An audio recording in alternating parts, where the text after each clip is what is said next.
Yasenganye umubabaro mwinshi, yasenganye umubabaro mwinshi, kuko yagomba bamwe ku musaraba kubwanjye nawe, kuko yagomba bamwe ku musaraba kubwanjye nawe.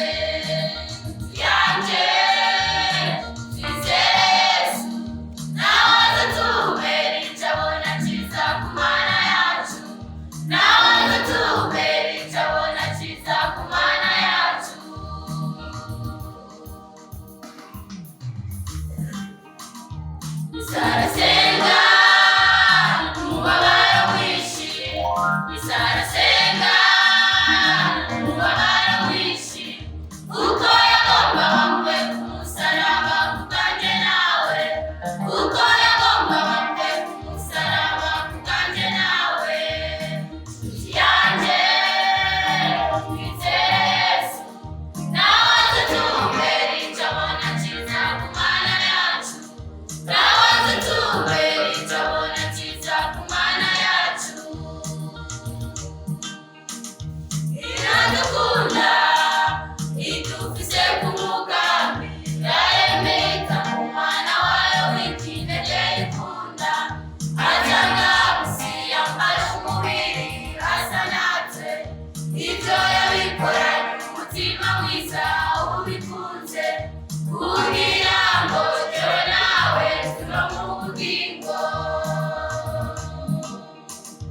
Iradukunda idufise ku mugambi, yaremeka ku Mwana wayo w'ikinege ikunda, azanga gusi yambara umubiri asa natwe, ibyo yabikoranye umutima mwiza ubikunze, kugira ngo jyewe nawe tuba mu bugingo.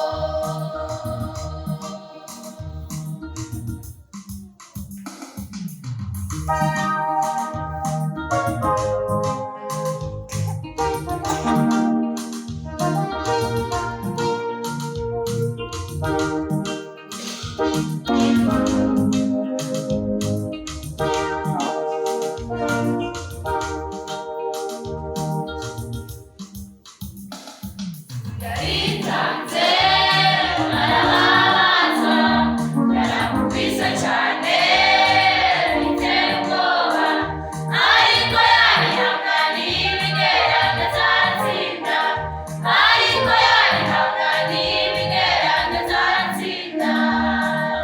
Yanjye twizere Yesu, nawe azatubera icyo abona cyiza ku Mana yacu, nawe azatubera icyo abona cyiza ku Mana yacu.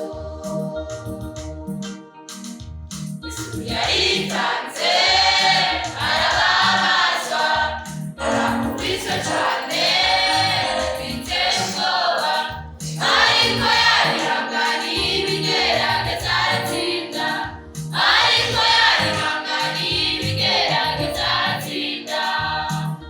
Yanjye twizere Yesu, nawe azatubera icyo abona cyiza ku Mana yacu, nawe azatubera icyo abona cyiza ku Mana yacu.